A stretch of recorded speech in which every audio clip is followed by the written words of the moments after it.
हनुमान जी के बल के बारे में कौन नहीं जानता। नमस्कार दोस्तों, आज हम जानेंगे कि हनुमान जी के बल से रावण कैसे पराजित हुआ। शिव पुराण के अनुसार त्रेता युग में भगवान श्री राम की सहायता करने और दुष्टों का नाश करने के लिए भगवान शिव ने वानर जात में हनुमान के रूप में अवतार लिया था। ये तो सभी जानते ही हैं। हनुमान जी को भगवान शिव का श्रेष्ठ अवतार यानी महारुद्र भी कहा जाता है। जब भी श्री राम लक्ष्मण पर कोई संकट आया तब हनुमान जी ही ने उसे अपनी बुद्धि और पराक्रम से दूर किया। वाल्मीकि रामायण के उत्तरकांड में स्वयं भगवान श्री राम ने अगस्त्य मुनि से कहा था कि हनुमान के पराक्रम से ही उन्होंने रावण पर विजय प्राप्त की। अपनी महाशक्तियों के कारण ही हनुमान जी वह सब करते थे जो किसी और के वश में नहीं था। जैसे कई राक्षसों का वध। युद्ध में हनुमान जी ने अनेक पराक्रमी राक्षसों का वध किया। इनमें द्रुमाक्ष, कंपन, देवांतक, त्रिसरा, निकुंभ आदि प्रमुख थे। हनुमान जी और रावण में भी भयंकर युद्ध हुआ था। रामायण के अनुसार हनुमान जी का थप्पड़ खाकर रावण उसी तरह कांप उठा था जैसे भूकंप आने पर पर्वत हिलने लगते हैं। हनुमान जी के इस पराक्रम को देखकर वहां उपस्थित सभी वानरों में खुशी की लहर दौड़ जाती थी। समुद्र लांघना। जब सीता माता की खोज करनी थी उस समय सबसे बड़ी विपदा यह थी कि समुद्र कौन लांघेगा। तब सबके मन में एक ही नाम आया, हनुमान जी का। माता सीता की खोज करते समय जब हनुमान जी अंगद, जामवंत आदि वीर के साथ समुद्र तट पर पहुंचे तो 100 योजन विशाल समुद्र को देखकर उनका उत्साह कम हो गया।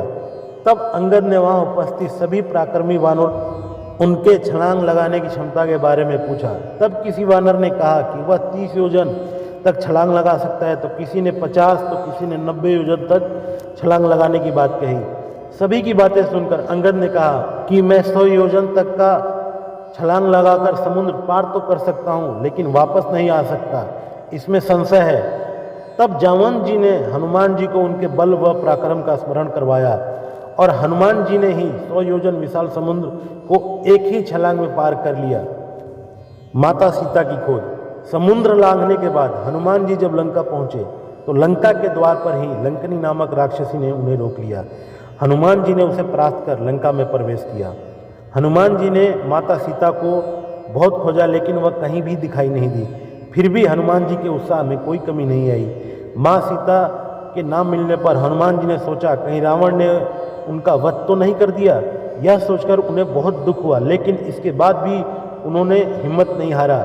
लंका के अन्य स्थानों पर माता सीता की खोज करने लगे। जैसे ही वो अशोक वाटिका में पहुंचे और वहां पर माता सीता को देखा तो वह बहुत प्रसन्न हो गए। इस प्रकार हनुमान जी ने यह कठिन काम भी बहुत ही सहजता के साथ कर दिया जो कि कोई दूसरा नहीं कर सकता था।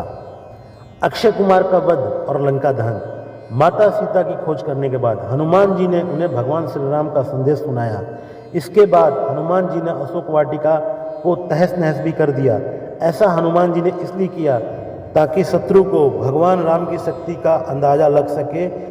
उसके बाद जब रावण के सैनिक हनुमान जी को पकड़ने आए तो उन्होंने उनका वध कर दिया। तब रावण ने अपने पराक्रमी पुत्र अक्षय कुमार को भेजा। हनुमान जी ने उसको भी मार दिया। इस तरह हनुमान जी ने अपना पराक्रम दिखाते हुए लंका में आग लगा दी। पराक्रमी राक्षसों से भरी लंका में जाकर सीता माता को खोजना तथा राक्षसों का वध करना और लंका को जलाने का साहस हनुमान जी के अलावा और कोई दूसरा नहीं कर सकता था, जो कि ये काम उन्होंने बड़ी सहजता के साथ कर दिया। विभीषण को अपने पक्ष में करना। श्री रामचरितमानस के अनुसार जब हनुमान जी लंका में माता सीता की खोज कर रहे थे तब वो लंका के कोने कोने में गए। तभी उनकी मुलाकात विभीषण से हुई। राम भक्त हनुमान को देखकर विभीषण बहुत प्रसन्न हुए और उन्होंने पूछा कि क्या राक्षस जाति का होने के बाद भी श्री राम मुझे अपनी शरण में लेंगे। तब हनुमान जी ने कहा कि भगवान श्री राम अपने सभी भक्तों से प्रेम करते हैं। जब विभीषण रावण को छोड़कर श्री राम की शरण में आए तो सुग्रीव, जामवंत आदि ने कहा कि यह रावण का भाई है, इस पर भरोसा करना ठीक नहीं है। उस स्थिति में भी हनुमान जी ने ही विभीषण का पक्ष लिया। अंत में विभीषण के परामर्श से ही भगवान श्री राम ने रावण का वध किया। श्री राम लक्ष्मण के लिए पहाड़ लाना।